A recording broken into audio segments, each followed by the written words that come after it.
इश्क ने ऐसी अजमत और छोड़ी, इश्क ने ऐसी अजमत और छोड़ी, ते ना राह लभदे ना सरकार लभदे।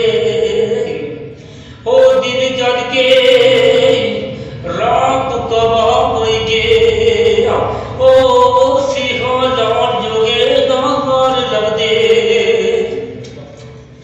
जेड़े जिद्या ना मैनू नसीब होए, वो माया कदों फुलां दे यार लभदे। ओ बाल जुल्फां ने चिट्टे वीरान गए, ओ यादे ताक ना विछड़े जो यार लभदे। हाय हाय जनाब शेर लिखिया, अगर जे जमाल मैंने कोई संगी दोस्त पैर पर कोई नहीं, जे जमाल तो सारे नाल नवे दौर ते नवे प्यार लालो।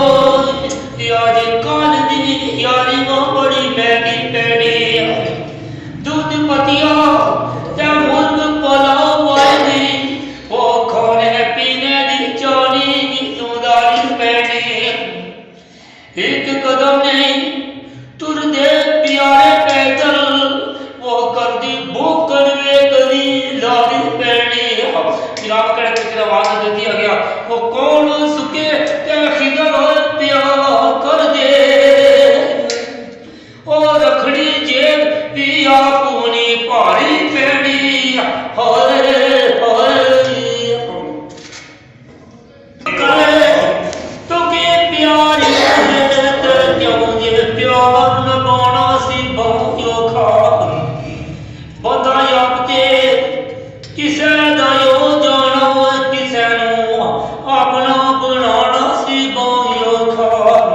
भाई बंदा आप तो किसे हो जाना, किसे की अपना बनाना बड़ी औखी गल है। रुस जावे सब दुनिया ते मन जाती, वो रूठा यार मनाना सी बहु खान।